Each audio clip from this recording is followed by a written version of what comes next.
ഏകാദശി ദിവസം ഒന്നും കഴിക്കരുത്.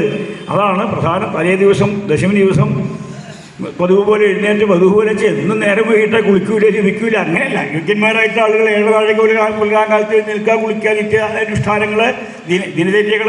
അത് കഴിഞ്ഞാൽ വിഷ്ണുവിനെ പൂജിച്ച് വിഷ്ണുവിൻ്റെ പ്രസാദം നൈവേദ്യം ഭക്ഷിച്ച് പിന്നൊന്നും കഴിക്കാൻ പാടില്ല. ഏകാദശി ദിവസം പ്രഭാതത്തിങ്ങൾ പതിവ് പോലെ ദിനചര്യ കഴിഞ്ഞാൽ വിഷ്ണുവിനെ മാത്രം പൂജിച്ചുകൊണ്ട് ജലപാനമില്ലാതെ കണ്ട് മധ്യാഹ്ന സമയത്ത് ഉറക്കമില്ലാതെ കണ്ട് അന്നത്തെ ദിവസം കഴിഞ്ഞ് പിറ്റന്നാൾ പതിവ് പോലെ എഴുന്നേറ്റ് സന്ധ്യാവന്തന പ്രക്രിയകൾ കഴിഞ്ഞ് വിഷ്ണുവിനെ പൂജിച്ച് ആ തീർത്ഥം സേവിച്ച് പാരണ കഴിഞ്ഞ് കഴിഞ്ഞാൽ മധ്യാഹ്ന സമയത്ത് ഉറങ്ങാനും പാടില്ല. അത്രയും ചിട്ടയിട്ട് വേണം.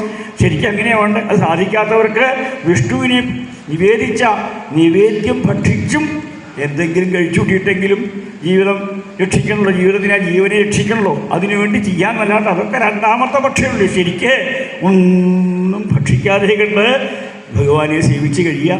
അങ്ങനെ ആദ്യത്തെ വിവാഹം, രണ്ടാമത്തെ വിവാഹം കഴിഞ്ഞ് ആദ്യത്തെ ഏകാദശി വന്നപ്പോൾ മോഹനോട് പറഞ്ഞപ്പോൾ മോഹനിക്കുന്നു ഇവിടെ ഒന്നിരിക്കുമെന്ന്.